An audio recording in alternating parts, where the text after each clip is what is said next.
저는 한향순 권사라고 합니다. 먼저 첫 번째 시간에 믿음에 대해서 이렇게 말씀을 드렸고, 그 다음에 두 번째 시간에는 성경 기록 목적에 대해서 말씀을 드렸는데, 오늘은 그 말씀의 흐름에 대해서 같이 좀 나눠보려고 합니다.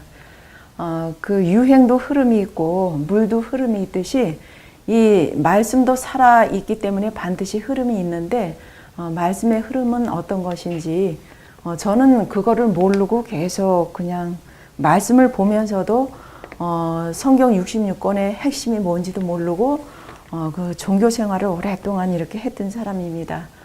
서론에서 성경 66권의 핵심이 뭔지 한마디로 말씀드리면 하나님의 아들 예수님이 바로 하나님이다. 그 다음에 십자가에서 피 흘려 죽으셔서 우리의 모든 죄를 사하실 것이다. 그 다음에 부활하셔서 사단의 권세를 꺾으시고 살아서 역사하실 것이다.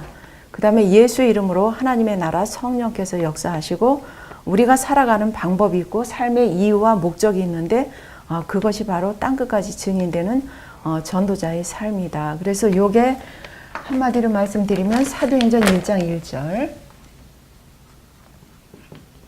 1절 이 그리스도는 선지자, 제사장, 왕의 기능을 가지고 있는데 한마디로 말씀드리면 인간의 근본 문제를 해결한 답이라는 거예요.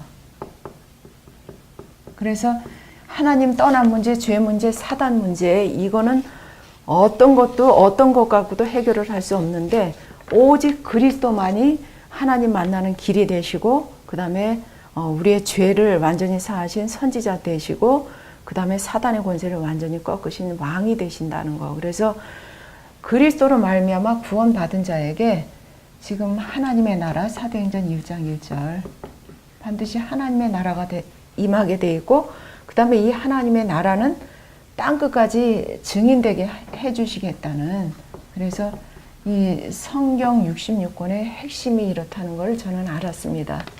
그래서 지금 이 66권의 핵심이 어떻게 흘러갔는지 구약에서는 성부 하나님, 아버지 하나님이 예언을 하셨는데 어떻게 예언을 하셨냐 하면 창세기 3장 15절 여인의 후손을 보내주실 것이다.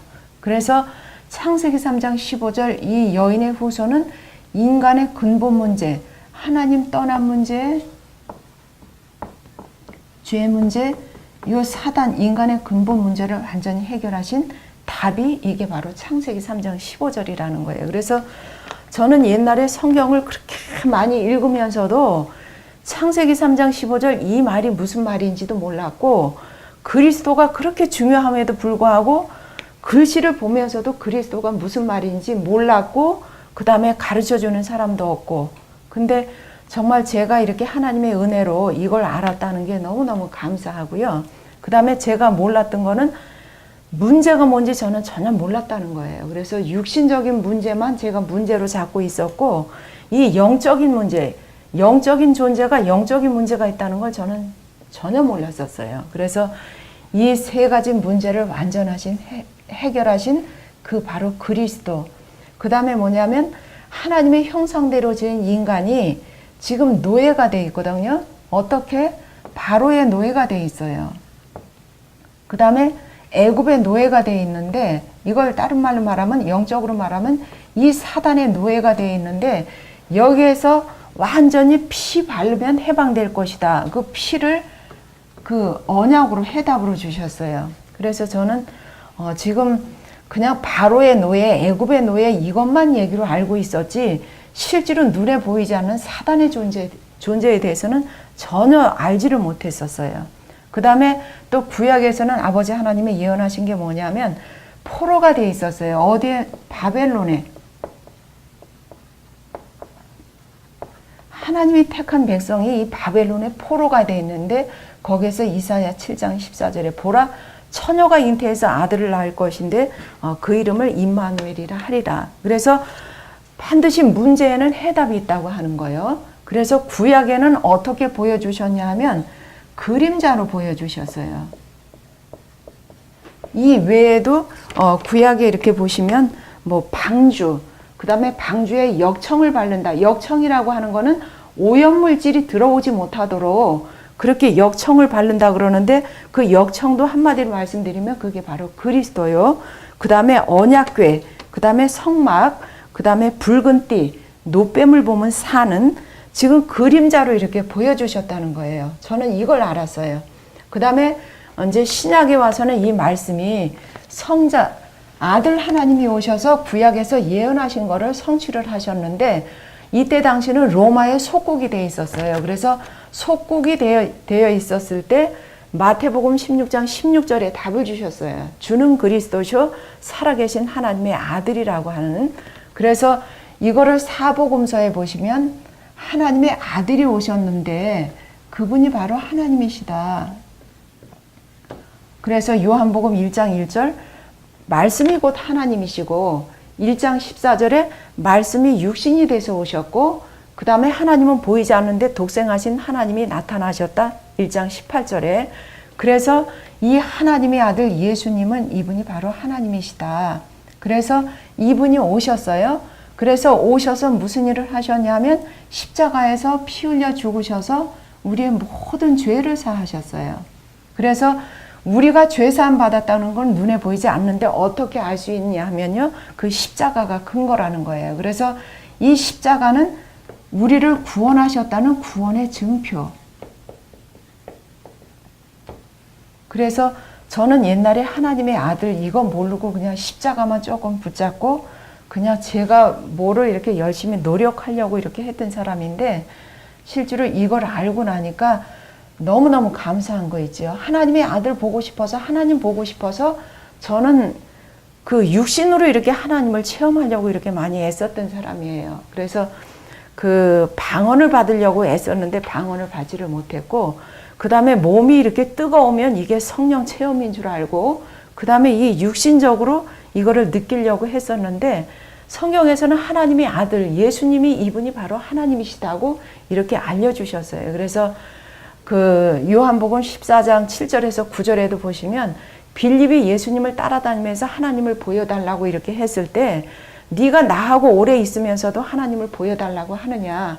나를 본 자는 바로 하나님을 봤다고 이렇게 말씀을 하셨어요. 그래서 이 하나님의 아들이 오신 것은 어떻게 무슨 방향을 보고 흘러가느냐 하면 이 십자가를 보고 우리는 살러 왔지만 하나님의 아들 예수님은 죽으러 오신 거예요. 애초부터 하나님께서 그 아들 보내서 인간을 구원하시기 위해서 이게 이 땅에 보내주셨다는 거예요. 그래서 이 십자가는 또 뭘 향해서 가느냐 하면 이 부활을 향해서 가는 거예요. 그래서 부활은 뭐냐면 사단의 권세를 완전히 꺾으셨다는 거예요. 그렇게 하고 부활의 의미는 지금도 살아서 역사하신다는 의미고 부활의 의미는 우리의 믿음이 헛되지 않다는 증거. 그래서 이 사실을 요한복음 1장 12절에 영접하는 자 곧 그 이름을 믿는 자들에게는 하나님의 자녀가 되는 권세를 주신다 그랬는데 저는 이 사실을 믿고 영접을 해서 하나님의 자녀가 됐어요. 하나님의 자녀가 된 저에게 요한복음 14장, 15장, 16장에 보시면 바로 예수 이름으로 성령을 보내주실 것을 약속하셨거든요. 그래서 이 보내주실 것이다 약속하신 이 성령이 지금 우리는 말세 시대를 살고 있는데 바로 예수 이름을 말세 시대에 우리의 답으로 주셨는데 예수 이름으로 성령이 역사할 것이고 성령이 우리와 함께하고 인도하고 내주할 것이다. 그래서 이 성령은 어떤 성령이냐 하면요. 지금 성령은 구원을 완성한 성령이라는 걸 저는 알았어요. 구원을 완성했다고 하는 말은 뭐냐면 예수님께서 더 이상 오셔서 십자가 지시고 부활하실 일이 없다는 거예요. 그래서 이거는 한 번 사건이지만 이거는 영원한 사건이라는 거예요. 그래서 저는 그걸 알았고 그 다음에 계시의 완성. 이 성령은 계시를 완성했는데 계시는 뭐냐면 하나님의 말씀이 계시거든요. 그래서 성경 66권 외에 더 이상 주실 말씀이 없다는 거예요. 그래서 저는 이게 믿어졌어요.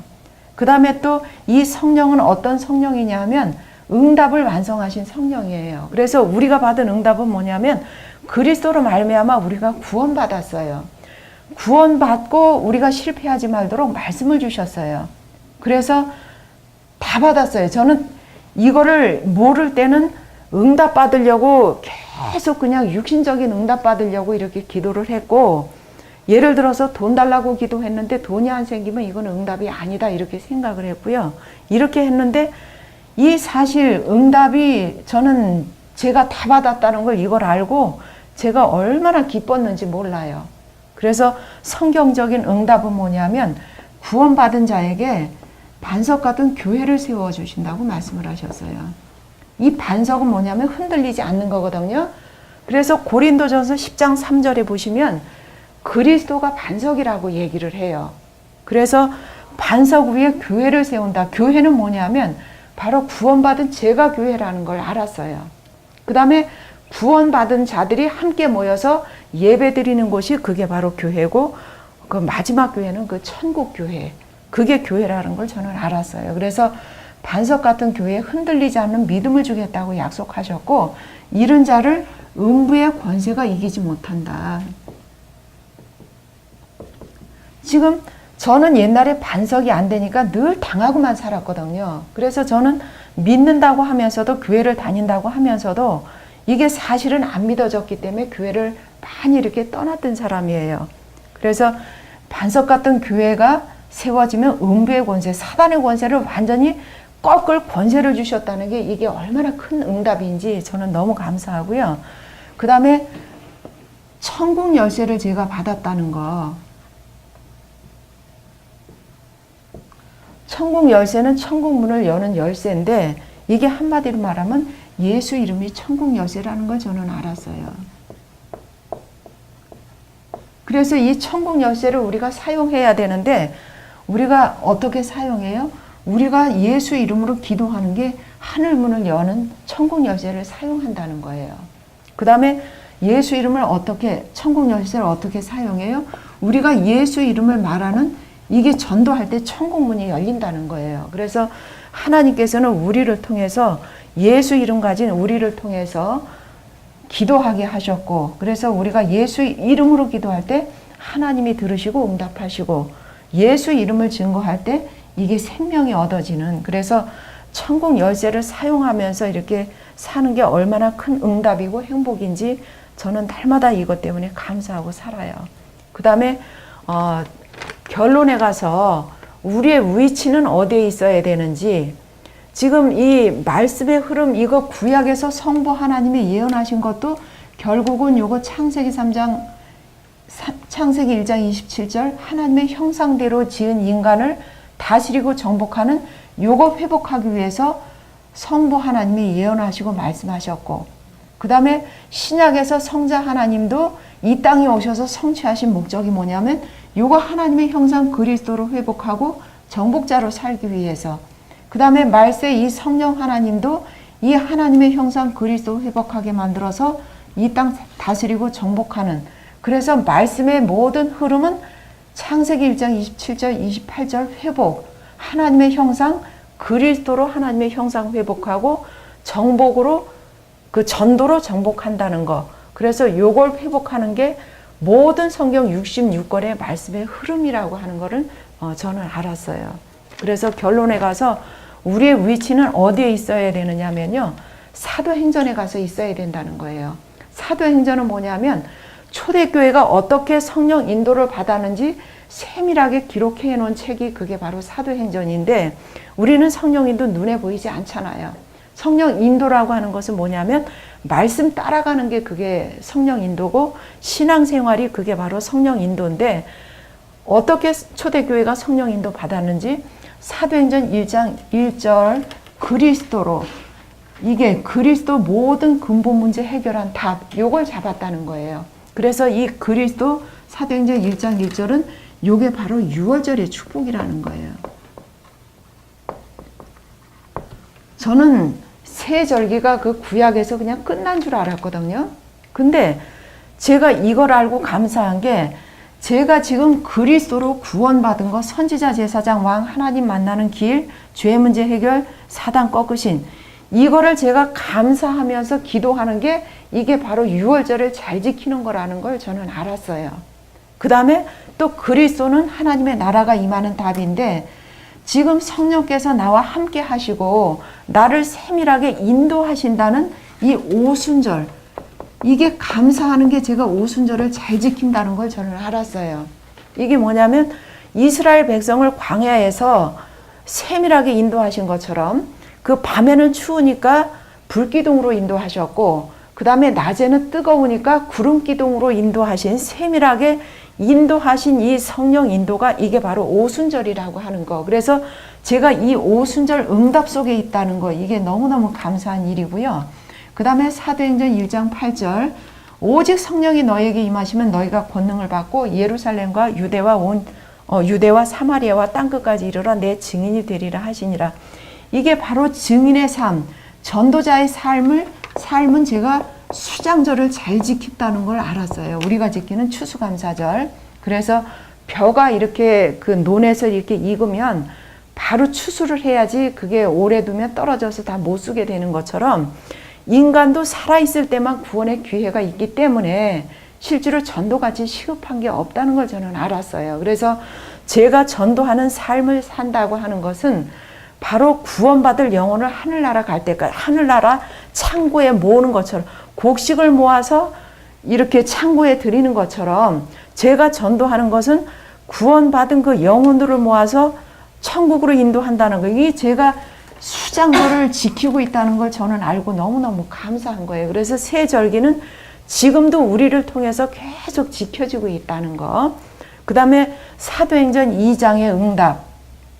이거 응답이라고도 하고 그 다음에 뭐 5가지 답, 5가지 기적 이렇게도 이렇게 말씀을 하셨는데 지금 제가 성령 충만 속에 있다고 하는 거. 이게 그 사도행전 2장 1절에서 4절에 보시면 성령이 바람같이 불같이 이렇게 역사했다고 하는 것은 뭐냐면 사람이 막을 수 없다는 거예요. 그래서 이 성령 충만은 어떤 자에게 주는지 첫째는 문제를 알고 문제가 뭐냐면 하나님 떠난 문제, 죄 문제, 사단 문제 이게 인간의 근본 문제 요거를 알고 그 다음에 여기에 대한 답 그리스도를 알고 그 다음에 또 예수 이름으로 하나님의 나라가 임하는 예수 이름으로 영적 사실이 일어난다는 이 답을 알고 땅끝까지 증인되는 전도자의 삶을 사는 사람에게 이게 성령 충만을 주신다는 거. 저는 이걸 알았어요. 그 다음에 이 성령의 역사, 성령 충만은 무슨 문을 보고 역사하는지 성령 충만하면 어떻게 되는지 바로 사단이 꺾인다는 거예요. 이게 사단이 꺾였다는 증거로 이게 바로 전도문이 열린다는 거예요. 그래서 전도문이 열렸다고 하는 것은 그거는 뭐냐면 이 전도는 신자의 삶의 방법이고 신자가 살아가는 인생 방향이고 살아있는 목적이고 그 다음에 응답받는 방법이고 문제 있길 힘이라는 거예요. 그래서 우리 세상에서 다가오는 문제 많잖아요. 근데 실제로 그거는 문제가 아니라 오직 문제는 성경에서 말하는 문제는 3가지 문제. 하나님 떠난 문제, 죄 문제, 사단 문제. 이거 외에는 모든 거 문제가 아니라는 게 이게 바로 답이라는 거. 그래서 전도문이 열렸다고 하는 게 사단을 꺾는 자리에 있다고 하는 게 이게 얼마나 큰 축복인지 저는 늘 감사하고 살고요. 그러면 왜 전도문을 열어야 되고 왜 사단을 꺾어야 되는지 저는 이걸 알았어요. 왜냐하면 사단은요 하나님의 말씀 성취만 맞기 때문에 우리는 이 사단을 꺾어야 되는데 이게 전도한다고 하는 거는 이 사단을 꺾는 말씀 성취를 막는 어떤 말씀이에요? 바로 예수는 그리스도라는 말씀. 이 말씀 성취를 사단이 막기 때문에 우리는 이 말씀 성취시키는 이게 바로 응답 속에 있다는 거예요. 그래서 우리의 위치는 하나님의 말씀은 지금도 살아서 계속 역사하고 있는데 성취되고 있는데 지금 이 속에 있다고 하는 거예요. 그래서 말씀 성취는 한마디로 말씀드리면 뭐냐 하면 창세기 1장 이렇게 보시면 말씀하신 그대로 되는 게 이게 바로 말씀 성취라는 걸 저는 알았어요. 그래서 창세기 3장 15절이 지금도 계속 흘러가고 있는데 지금 어떻게 사도행전 1장 8절은 창세기 3장 15절 말씀을 성취시키는 전도자의 삶이라고 하는 거. 그래서 이 말씀 성취시키는 사람이 요게 바로 제자라는 거예요. 하나님은요 일하시는 방법이 그게 제자라는 거예요. 제자는 바로 축복의 통로라고 하는 거. 그래서 하나님은 사람을 통해서 하늘문을 여는데 이 제자를 통해서 하늘문을 연다는 거예요. 그래서 제자는 한마디로 말씀드리면 뭐냐면 말씀을 하나님 예수 그리스도라는 말씀을 성취시키는 사람, 요 사람이 바로 제자고요. 사단을 꺾고 전도문을 여는 사람이 이 사람이 제자라는 거예요. 그 다음에 또 제자는 뭐냐면 바로 문제를 알고 답을 알고 예수 이름을 알고 땅 끝까지 증인되는 이 성령 충만한 사람이 이 사람이 바로 그리스도의 제자라는 걸 저는 알았어요. 그 다음에 이 제자가 가는 현장에는 뭐냐면요. 구원받을 자가 엄청 수두룩하게 있다는 거예요. 그래서 제가 가는 현장에 이 구원받을 자 찾아야 되잖아요. 하나님은 한 영혼이 구원받기를 원하시는데 우리는 이 말씀을 갖고 현장 가서 구원받을 자 찾고 현장에 또 그리스도의 제자가 숨겨진 제자가 우리는 모르잖아요. 어디에 제자가 숨겨 있는지. 그래서 현장 가서 구원받을 자 찾고 제자 찾는, 그래서 현장 이게 지속되기 위해서는 내가 누군지를 알고 나는 하나님의 형상대로 지은 이 땅을 다스리고 정복하는 존재예요. 바로 문제를 알고 그 다음에 그리스도라는 답을 알고 예수 이름을 알고 땅 끝까지 증인되는 전도자의 삶. 그래서 우리는 현장을 지속하기 위해서 양육할 메시지가 있어야 된다는 거예요. 그래서 지금 현장 가도 우리가 누구를 만나도 할 말이 있어야 되잖아요. 그래서 저는 옛날에 전도 그냥 할 말도 없이 사람 하나 데려다가 교회 데려다 놓는 게 이게 전도인 줄 저는 그렇게 알고 있었거든요. 근데 지금 누구를 만나도 할 말이 있을 정도로 제가 이게 그 양육할 수 있는 메시지를 가지고 있다는 게 참 너무너무 행복한, 그래서 세상에서 저같이 축복 많이 받은 사람이 있을까 할 정도로 저는 늘 그렇게 감사하면서 살아요. 그래서 지금 말씀의 흐름은 창세기 3장 15절은 지금도 흘러가고 있는데 어떻게 흘러가고 있냐, 목적이 뭐냐면 한마디로 말씀드리면 창세기 1장 27절 하나님의 형상, 영적인 존재로 이렇게 하나님께서 창조를 하셨는데 다스리고 정복하는 존재로, 영적인 존재가 지금 창조 원리를 거꾸로 가게 만들잖아요. 사단은 자꾸 노예되게 만들잖아요. 근본 문제에 빠지게 만들고 노예되게 만들고 포로되게 만들고 속국되게 만들잖아요. 그래서 거기에서 완전히 해방하는 답이 그게 바로 창세기 3장 15절인데 이거를 성취시키는 게 그게 바로 사도행전 1장 8절이라는 거예요. 그래서 우리는 이 말씀을, 하나님의 말씀 지금도 살아서 성취되고 있는데 바로 히브리서 4장 12절에 보시면 하나님의 말씀은 살았고 운동력이 있어 좌우의 날선 어떤 검보다도 예리하여 혼과 영과 및 관절과 골수를 찔러 쪼개기까지 하며 또 마음의 생각과 뜻을 감찰하나니. 그래서 하나님의 말씀은 지금도 살아 역사하시기 때문에 우리는 그 속에서 살아있는 말씀을 성취시키는, 다른 거 다 놔두고 우리는 오직 사도행전 1장 8절에 올인하는, 사도행전 1장 8절은 예수님께서 이 땅에 오셔서 사역을 다 마치시고 마지막에 승천하시기 전에 유언처럼 주시는 말씀이라는 거예요. 사람도 불효자식도 말을 안 듣다가도, 부모 말을 안 듣다가도 그 예언을 하고 그 유언을 하고 이렇게 부모가 이렇게 세상을 떠나면 그걸 듣잖아요. 그런 것처럼 예수님께서 십자가 지시고 부활하시고 승천하시기 전 마지막 주신 예언 같은 말씀, 유언 같은 말씀. 그래서 우리는 오직 사도행전 1장 8절 이 속에서 전도자의 삶으로 행복한 이런 남은 인생이 되셨으면 좋겠습니다. 네, 오늘은